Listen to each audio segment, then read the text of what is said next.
Bismillahirrahmanirrahim. Rabbi shrah li sadri wa yassir li amri wa hlul 'uqdatam min lisani yafqahu qawli. Subhanaka la ilma lana illa ma 'allamtana innaka antal alimul hakim.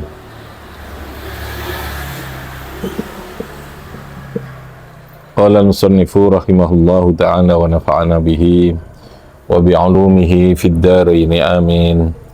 Subhanaka la ilma lana illa ma 'allamtana innaka antal alimul hakim. Amma ba'd.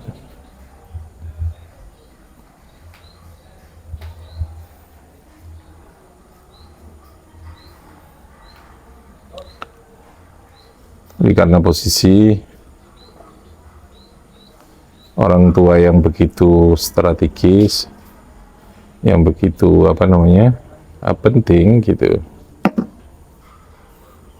yang oleh Allah diberikan akromiyah. Akromiyah itu apa kemarin? Kemuliaan.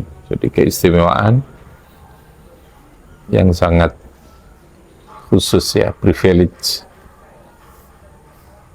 Itu karena memang kata kuncinya ada pengorbanan yang luar biasa itu tadi ya. Fa yajibu alaihi ayyadhkura ni'matahuma liyashkurahuma alaihima wa ayyamtathila amrahuma illa idza kana bi ma'siyatin wa ayyajlisa ma'huma khashian ghaddan tarfahu an zallatihima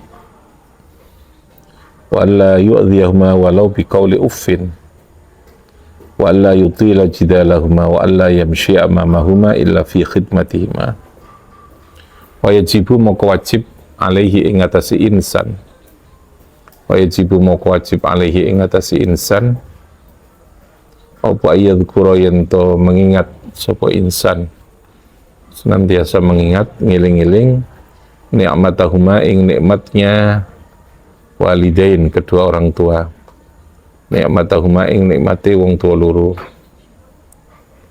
liyashkura supaya mensyukuri, liyashkura supaya mensyukuri sapa insan huma ing walidain alaiha ing atase nikmat, alaiha ing atase nikmat. Jadi orang tua oleh Allah ditugasi ya, diberikan mandat, diberikan otoritas secara khusus untuk melahirkan seorang manusia, wong tua ya, melahirkan tentang seorang anak manusia. Artinya bahwa kehidupan yang merupakan kenikmatan ini oleh Allah diberikan melalui pelantara orang tua tadi ini ya. Maka orang yang oleh Allah ditunjuk secara khusus tentu harus kita apresiasi. Allah saja memberikan apresiasi dalam bentuk akromiyah tadi, apalagi kita yang memang menjadi orang yang menerima kenikmatan itu ya. Maka ketika kita sebagai orang yang mendapat atau menerima kenikmatan itu, kewajibannya ya harus mensyukuri itu. Nanti ada bentuk-bentuk bagaimana syukur yang harus diwujudkan seorang anak dalam pola hubungannya dengan orang tua itu. Jadi urutannya kan begitu ya. Jadi kalau orang itu menghormati orang tua bukan berarti mensyukuri orang tua, itu bukan berarti tidak mensyukuri Gusti Allah. Kalau orang mensyukuri, berterima kasih kepada seseorang yang membantu ya, yang lalu kemudian memberikan sesuatu kebaikan kepada seseorang, syukur itu sama sekali tidak menafikan terhadap syukur kita kepada Allah itu.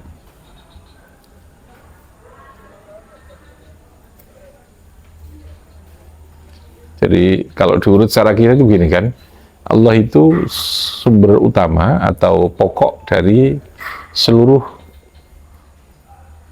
persoalan atau seluruh kehidupan yang kita lakukan, yang kita terima ini. Sumber itu Gusti Allah.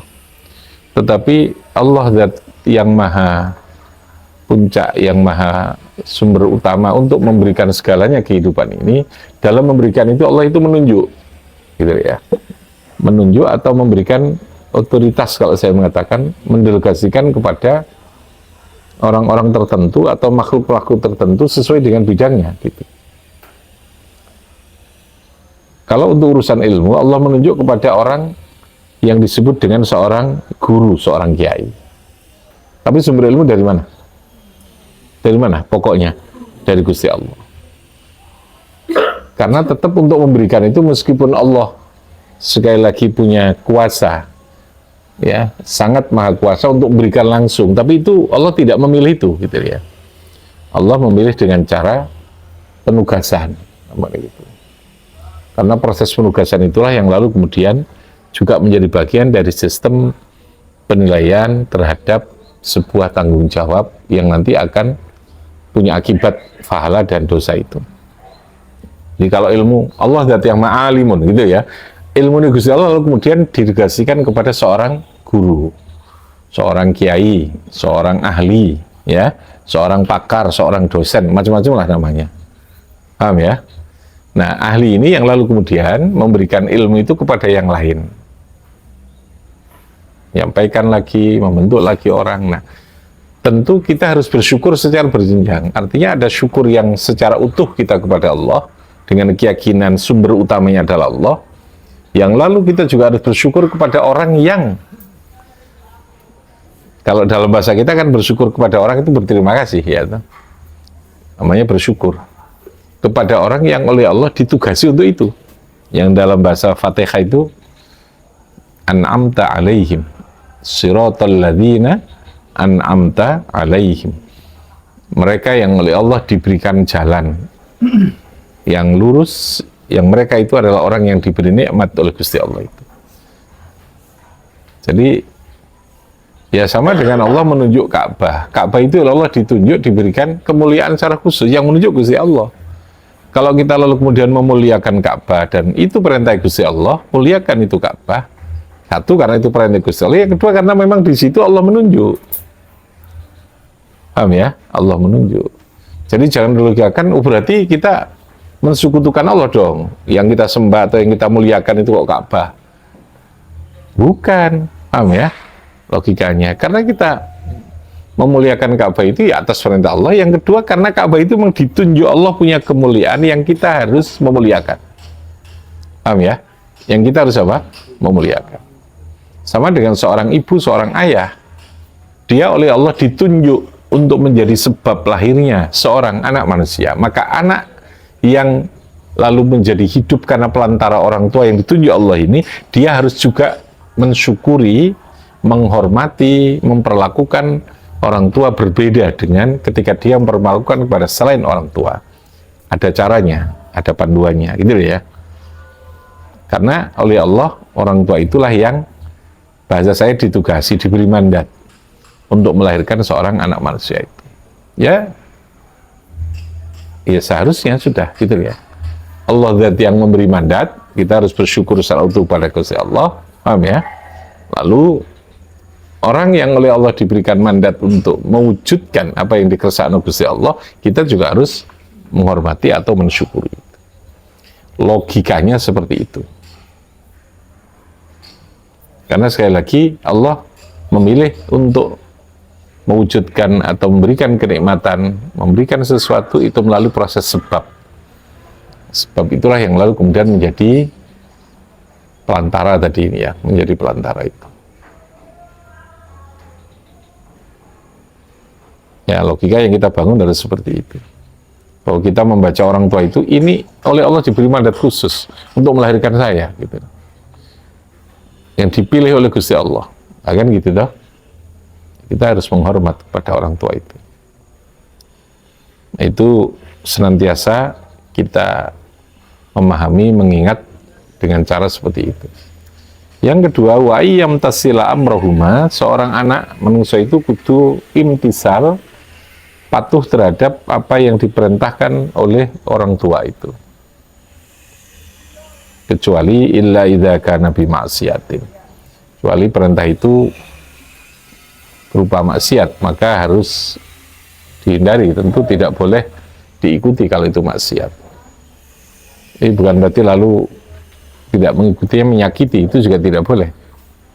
Ya sudah, dihindari atau kita tinggalkan atau tidak usah kita patuhi kalau itu perintahnya berupa apa? Maksiat itu. Jadi kalau Allah prinsipnya la ta'ata li makhlukin fi maksiat, itu prinsipnya. Kita boleh menghormati, menghargai, mematuhi kepada siapapun makhluk selain Gusti Allah, tapi yang tidak boleh ketika sesuatu itu berupa maksiat, kita harus menghindari, harus menolak untuk itu. Intinya itu ya. Tapi wong tua nek bener kan enggak mungkin perintah maksiat itu. Jadi ada kalimat ayyam tasila, imtisal ya. Imtisal itu kalau dalam bahasa agama kepatuhan yang bersifat absolut. Ya, absolut atau mutlak. Apa ya, patuh tanpa reserve ya. Tanpa mempertanyakan bahkan. Tanpa kita harus tahu alasannya. Patuh yang sifatnya apa tadi? Mutlak, yang bersifat absolut. Ya wis, perintah yang ngono lakonono. Itu imtisal. Seorang murid kepada guru, posisi kepatuhannya itu harus imtisal. Beda seorang pekerja dengan jeragannya. Dia mungkin patuh perintah itu ada logikanya, gitu ya. Tapi kalau pola hubungannya seorang anak kepada orang tua, itu logis apa tidak logis, asal tidak maksiat, kita harus melakukan itu. Itu namanya imtisal. Sama dengan kepatuhan kita kepada Allah, harus imtisal. Kepatuhan yang sifatnya absolut, yang tidak terikat oleh situasi, oleh keadaan, oleh tempat, ya, oleh logika kita gitu. Kepatuhan itu sifatnya apa? Absolut. Imtisal. Bahasa Arabnya apa? Imtisal. Kayak imtisalul awamir wajtinabun nawahi dalam takwa itu ya, yaitu kepatuhan yang sifatnya kalau saya mengatakan absolut. Dimanapun, kapanpun, dalam situasi apapun, senantiasa kita manut, kita patuh itu. Ya, makanya pola hubungan itu seringkali tidak rasional antara murid dengan guru, kiai dengan guru, karena tuntutan kepatuhannya memang imtisal. Kenapa begitu? Ya karena guru diberikan otoritas untuk memberikan segala sesuatunya, tidak selamanya melalui jalur atau proses yang sifatnya rasional tadi ini.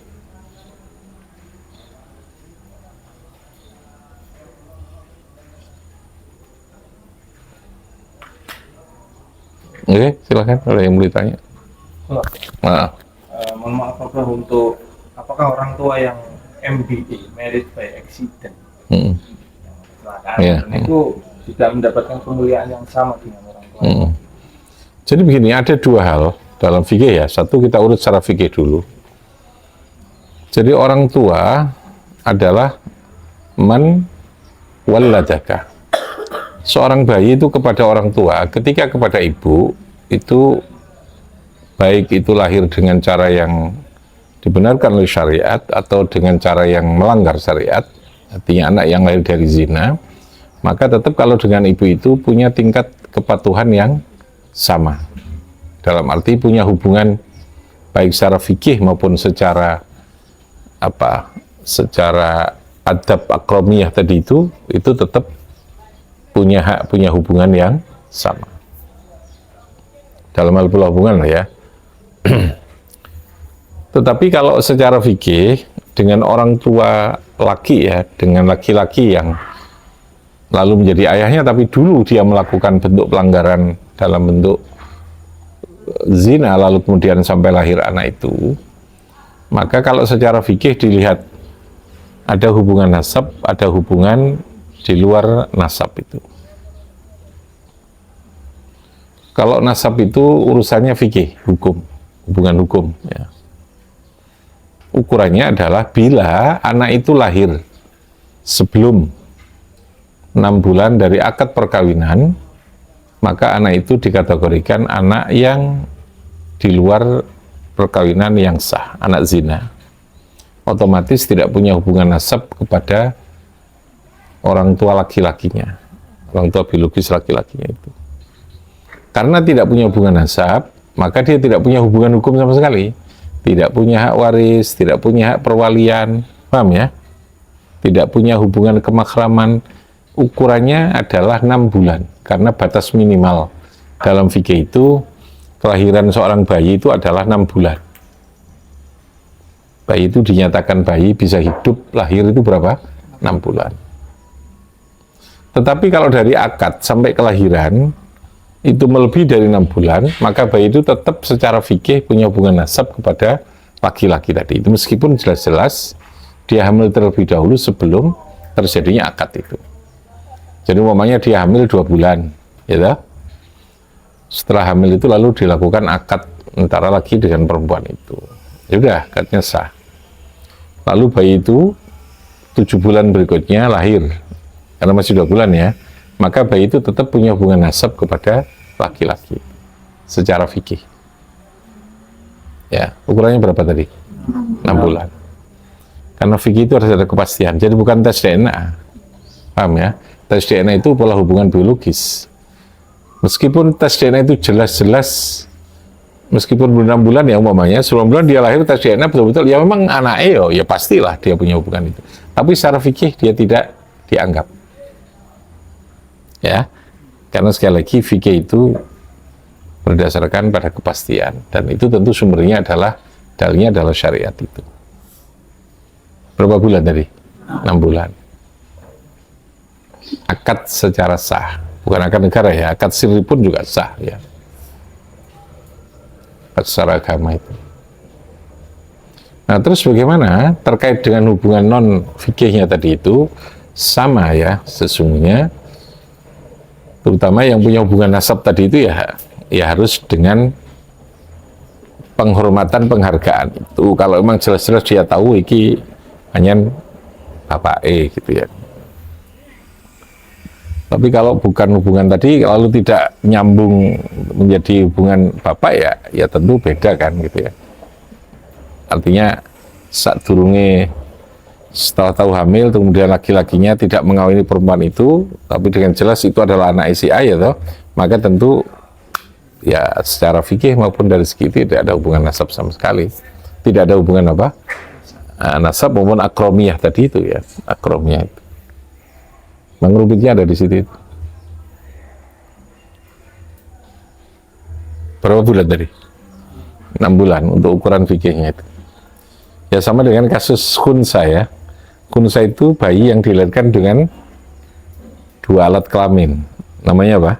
Khunsa. Khunsa itu banji orang menyebut. Tapi kalau saya artikan banji itu kan konotasinya kayak banji yang dalam bahasa masyarakat itu ya. Yang tepat itu khunsa adalah bayi yang dilahirkan dengan berapa? 2 alat kelamin. Dia punya alat kelamin laki-laki, punya alat kelamin perempuan. Itu mungkin. Nah, itu harus ada kepastian. Karena untuk fikih itu hanya mengakui 2 jenis. Fikih itu hanya 2, laki atau perempuan. Karena nanti efeknya kan, konsekuensinya kan terkait dengan persoalan hukum, akibat hukumnya itu ya. Jadi penyebutan laki, penyebutan perempuan itu punya akibat hukum. Dalam hal perkawinan, dalam hal warisan, dalam hal aurat, banyak ya, dalam hal kesaksian gitu. Paham ya? Nah terus bagaimana ya, seperti yang saya katakan, kalau orang bayi itu lahir dengan 2 alat kelamin ya harus dipastikan. Cara memastikannya bagaimana? Secara fikih dilihat keluarnya kencing saat dia kencing itu dari kelamin mana yang paling dominan. Kalau yang dominan itu adalah kencing itu keluar dari kelamin perempuan, maka berarti dihukumi perempuan. Kalau laki-laki dihukumi apa? Laki-laki. Itu secara fikih. Dilihat dari keluar kencingnya dari mana. Karena secara real faktanya ada anak yang lahir dengan 2 alat kelamin itu, gitu. Meskipun jarang ya. Tapi kalau banji yang di tengah jalan itu ya laki-laki itu. Terus salah kedaden ya, salah kedaden. Sudah Pak Arif. Ya terus ada lagi. Nah. Jika ada seorang perempuan, seorang perempuan itu punya seorang anak dan dia seorang single parent atau janda, lalu dia menikah kembali atau dengan suami yang baru. Nah, lalu si perempuan ini mempunyai anak, dan apakah si anak ini mempunyai hukum fikih akromah dan mahram dengan ayah tirinya gitu. Sebentar. Bahasa Madura bisa tak angel khusus. Iya bahan mana mas? Ya iya.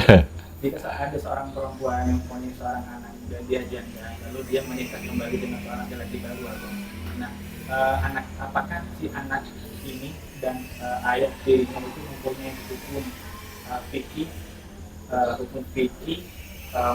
mahram dan juga akromiyah yang sama dengan ayah kandungan.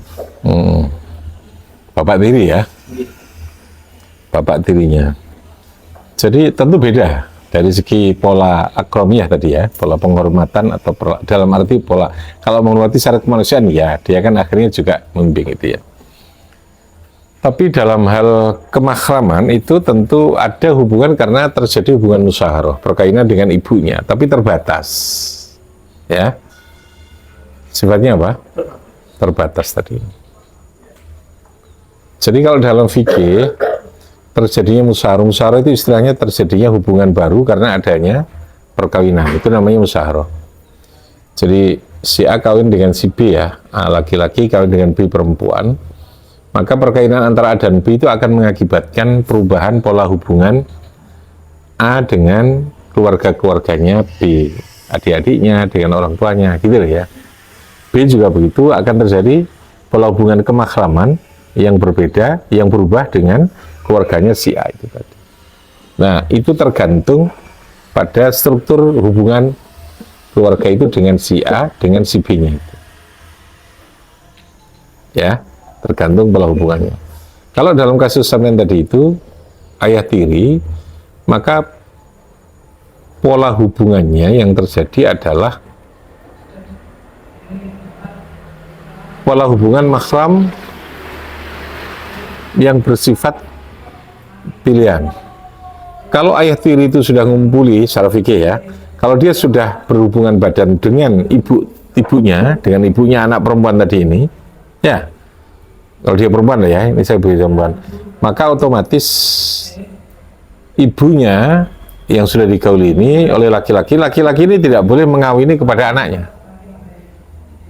Berarti hubungan mahramnya lebih alal abad. Alal abad itu permanen dalam hal urusan perkawinan. Paham ya? Mahram dalam hal urusan perkawinan. Lalu di luar perkawinan dia tetap muncul hubungan kemahraman juga. Menyentuh tidak batal, paham ya? Karena paham ya? Menyentuhnya tidak batal, karena dia sudah kawin dengan apa? Ibunya. Ketika dia sudah berkumpul laki-laki ayah tirinya dengan ibunya, otomatis akan munculkan hubungan kemahraman ini. Boleh dikawini, tidak boleh ini dan seterusnya. Tapi kalau laki-lakinya ini ayah tirinya belum melakukan hubungan badan dengan ibunya perempuan ini, kalau anaknya perempuan ya tadi saya bilang kasusnya, maka dia masih boleh ketika cerai dengan ibunya itu dia mengawini kepada anaknya. Ini fikih lah ya, jangan bicara aspek sosialnya, adat ya, ini bicara fikih. Secara fikih dia masih boleh punya hubungan ini, berarti hubungan kemahramannya tidak bersifat alal abad, tidak bersifat apa? Permanen atau seterusnya atau saat terusnya. Kalau hubungannya seperti itu. Ya, yang rumit itu kan anaknya perempuan. Kalau laki-laki kan tidak ada masalah, dengan ayah tiri kan tidak ada masalah. Ya, atau anak laki-laki dengan ibu tirinya, nah itu yang kemahraman muncul karena musyawarah itu otomatis. Bisa karena musyawarah, bisa karena rodok. Rodok itu karena menyusui dengan ibu yang sama, gitu ya. Wong liya nggak ada hubungan mahram, tapi karena ada rodok, otomatis akan muncul hubungan kemahraman. Tapi sifatnya terbatas. Yang dulu pernah menyusui dengan ibu yang sama, maka dia akan punya hubungan kemahraman itu. Tapi akromiyahnya ya tetap hanya dengan ayah yang melahirkan, yang mungkin sudah bisa dengan ibunya. Kalau ibu itu tidak bisa, akromiyah itu tetap melekat terus ya, bu kandung. Jadi ayah tiri tidak punya hubungan akromiyah. Yang punya hubungan secara fikih saja, mahram tadi itu.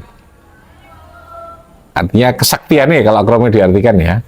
Tidak bisa punya hubungan kesaktian, tapi menghormati ya tetap. Wong deku sing seneng boe kan, ya dia kan harus juga menghormati gitu ya. Makanya jangan cari janda gitu kan, nggak rumit secara fikih kan. Ya, itu secara hubungan itu. Kalau akromiyah yang sifatnya permanen ya karena waladaka, karena punya hubungan biologis itu melahirkan.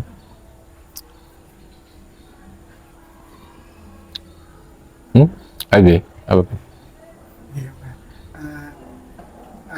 Menyambung dari pertanyaan Mr. Said, jadi seperti atau skandal Bu Sadia itu juga termasuk akromiyah karena sepersusuan sama dari Halimah Sa'diyahnya. Itu rodo itu. Termasuk itu menjadi akromiyah, jadi saya makromnya. Ya. Jadi ya tentu berbeda dengan ibu yang melahirkan akromiyahnya itu ya. Tapi ada hubungan yang tadi muncul, susuan itu melahirkan hubungan kemakraman tapi tidak sama atau tidak apa namanya, tidak semakram antara hubungan orang tua dengan anak tadi itu ya. Kemakramannya bahasanya terbatas lah gitu ya. Tidak seluas ketika hubungan itu dengan ibu kandungnya, dengan rodo itu ya, dengan rodo itu hubungan kemakraman saja, tidak ada hubungan waris, paham ya? Jadi tidak ada karena anak yang satu susuan terus dia ibu nyusui dia dapat waris, tidak, kan berarti terbatas, konsekuensi hukumnya terbatas pada lebih kepada persoalan perkawinan, kemakraman, perkawinan dan persoalan beberapa ibadah lah, kayak batalnya wudhu kayak apa ya.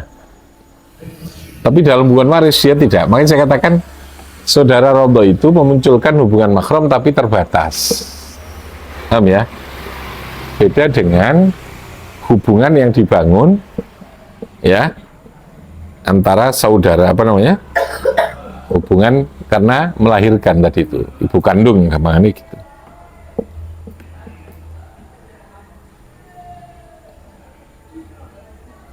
Kalau rodo ya itu tadi, tidak boleh terjadi hubungan perkawinan, paham ya?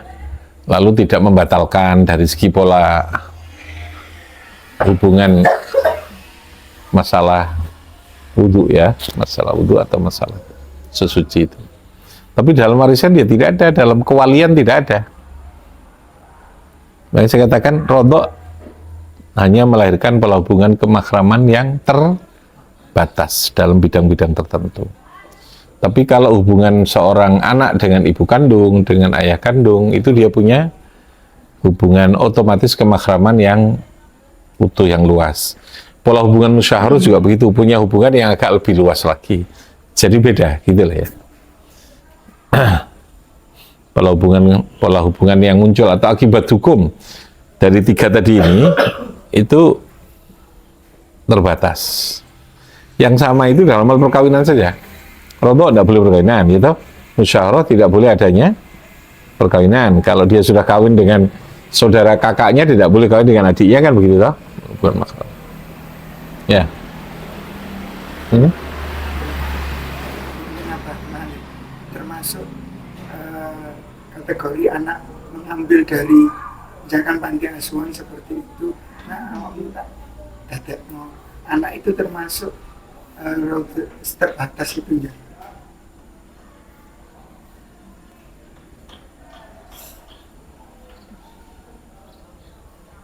Benar.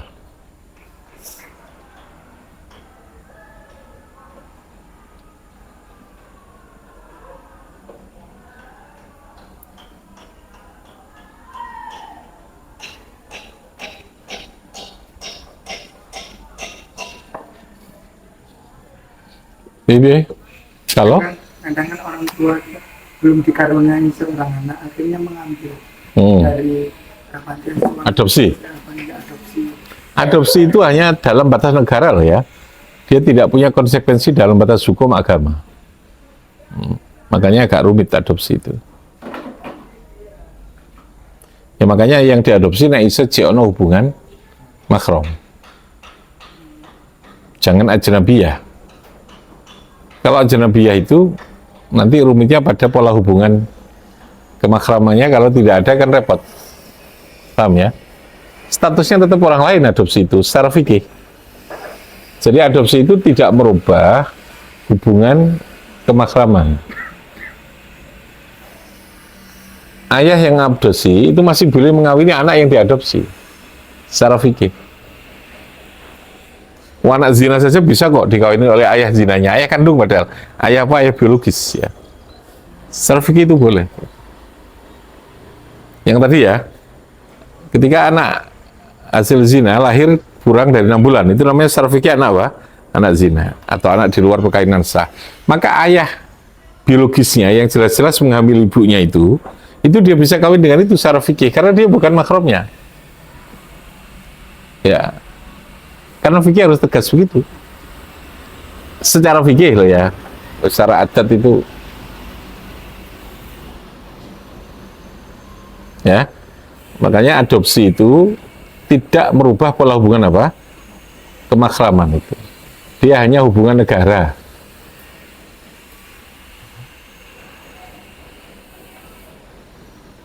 Sehingga kalau yang benar itu ngadopsinya siapa? Yang masih punya hubungan mahram.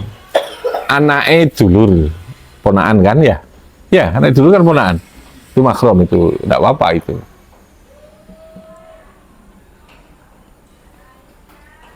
Maka dia tetap meskipun adopsi dia punya hubungan mahram apa-apa, ndelok iya ora dosa macam itu. Terus apa lagi, Bi? Tak rumit ya. Apa? Ayo, Pak.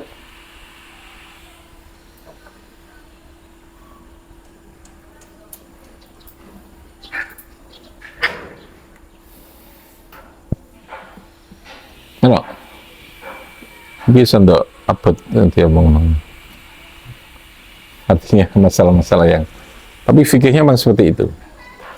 Fikih itu apa toh? Begitu kan hukum. Hukum itu perlu apa? Kepastian. Jadi tidak bisa dengan persepsi, itu tidak bisa. Ya apa mosok anak biologis kok ngono iki apa dalam pikiran kan gitu dah. Ya apa menurut pandangan masyarakat atau macam-macam ya. Makanya fikih itu sering menjadi masalah ketika terlalu ya dikalahkan oleh pertimbangan-pertimbangan adat. Ya, adat itu bisa menjadi sesuatu yang positif untuk pelaksanaan dari sebuah hukum atau fikih, karena ketika sebuah hukum itu sudah menjadi adat itu kan orang usah diperintah yang lakoni kan api itu ya, kayak tahlil, kayak sedekah, maleman itu kan adat sudah. Ngajian kalau daannya itu kan adat, ngaji pengajian, gak usah dikongkon wis budal. Nah, nek adat itu dalam rangka untuk pelaksanaan dari sebuah kewajiban itu enak. Tapi kalau adat itu lalu membelenggu hukum dan bahkan lalu mengebiri menang adatnya, orang lalu takut melakukan hukum, ini berisiko gitu ya. Seringkali dia berani melanggar hukumnya untuk menghindari adat. Paham ya? Terutama dalam perkawinan itu. Sangat terapi biayanya wakeh kiki setimbang kok gak jani ya wis. Gak usah rapi dhisik tapi kita kumpul bareng. Nah, itu kan menghindari namanya ya. Dia melakukan tindakan ya karena takut atau karena beban adatnya terlalu apa? Berat itu, terlalu tinggi itu. Kalau secara fikihnya kan enteng, rapi kan gampang. Hanya butuh beberapa menit ya. Sing abot kan memenuhi adatnya itu. Kuadinya, undangan manten, macam-macam itu kan itu. Itu sih nggak ribet ya. Entah sembarang, mari rapi terus bingung karena pede ya. Nah itu adat, bebanannya itu adat. Ya kayak haji itu kan, haji itu Kan ya mudah saja, tapi biaya selamatan, biaya macam-macam itu kan jauh lebih mahal terkadang dari biaya hajinya, bukan ONH-nya, ONH selamatannya itu. Ongkos selamatan itu OS apa?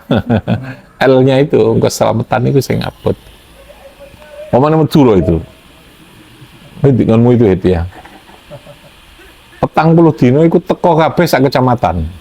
Bayangkan coba, mangan berkatan gitu ya. Aslinya itu saking kepingin menghormat, memuliakan haji, tapi cara memuliakannya terlalu berlebihan.